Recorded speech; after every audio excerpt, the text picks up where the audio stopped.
가장 핵심적인 내용인데, 자, 봐라. 예를 들어 보면은 피보험자가 너야. 그리고 보험 수익자가 너야. 그러니까 돈 받는 사람이 너야. 그런데 보험 가입하고 나서 네가 어떠한 사고나 질병으로 인해서 의식을 상실을 하게 된 거야. 그랬을 때 뭐 이와 관련한 보험금 청구를 할 수 있는 상황이 될 수도 있잖아. 그치. 근데 네가 의식 상실이 됐기 때문에 보험금 청구를 하지 못하잖아. 그치. 그러면 이 경우 어떻게 해야 될까? 이거 내가 의식 없으면은 내 와이프가 직접 청구해서 받으면 되는 거 아니야? 네, 안녕하십니까. 부부손해사정사입니다. 내가 금감원에서 발표한 몇 가지 민원이나 분쟁 조정 사례를 얘기를 해보려고 하는데, 첫 번째는 배상책임보험에서 군의 치료비 담보라는 게 있는데, 이 특약에 대한 내용을 발표했는데 뭔지 아냐? 배상책임보험은 피보험자가 뭐 어떤 가해자로서 어떠한 내가 뭐 행위해가지고 어떠한 피해를 줘서 손해를 입히게 되면 그치. 보험사가 이제 피해자에게 이제 합의금 직접적으로 전달해주는 뭐 그런 거 아닌가? 근데 군의 치료비는 뭐냐? 그러니까 이제 말 그대로 네 말대로 이제 그 배상책임보험은 피보험자가 다른 사람에게 손해배상 책임이 있을 때만 피보험자를 대신해서 보험회사가 그 합의금을 주는 건데, 그런데 이제 예를 들어 보면은 음식점이나 이런 곳을 운영하는 사람이 음식점 내에서 그냥 손님이 혼자 넘어졌어. 이런 경우 이 사람이 다칠 수도 있잖아. 그치. 근데 그 음식점 입장에서는 혼자 넘어진 거에 대해서 내가 잘못했다라고 보기는 어렵잖아. 그치. 그래서 손님한테 야 당신 알아서 혼자서 넘어졌으니 너 혼자 알아서 치료비 내라 이러면은 손님 입장에서는 뭐라고 생각을 하겠냐? 이 정도면 기분 나빠서 민원 걸지.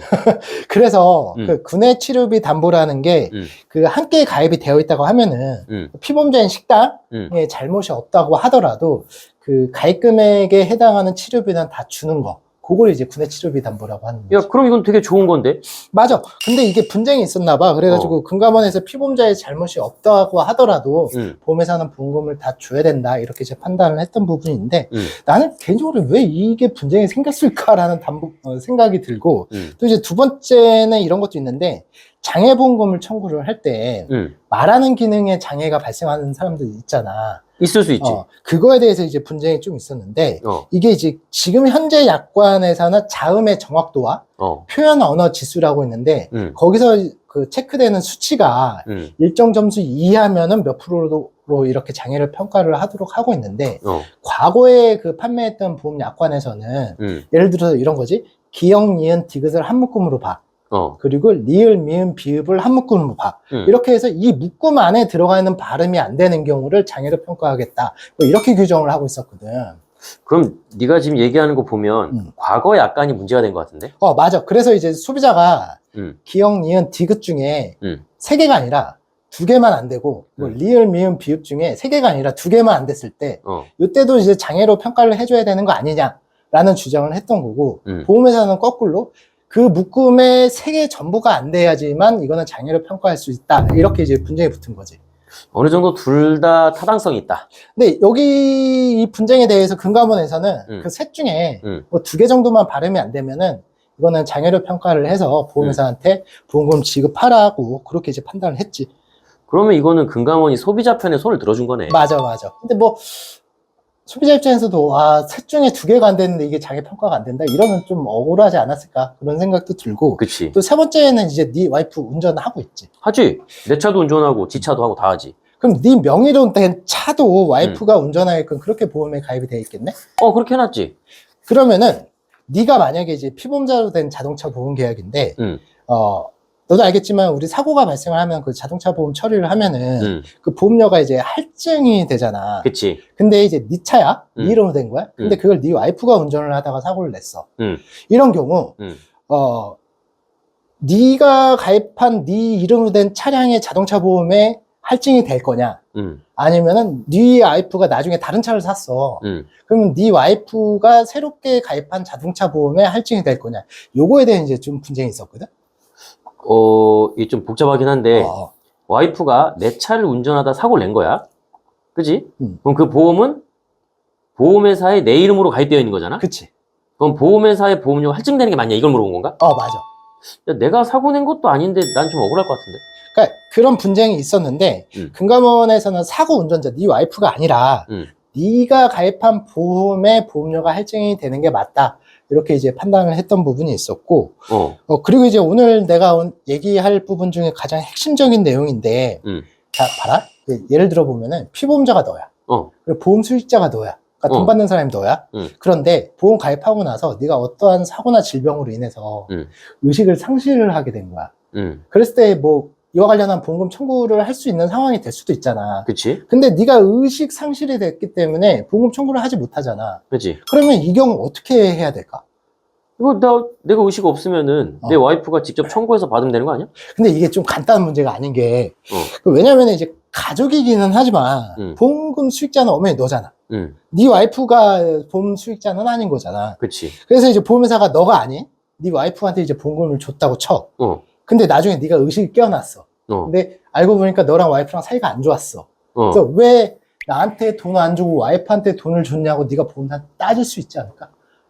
그것도 또 말이 되네. 야, 그럼 보험사는 나에게 줘야 되는 거잖아.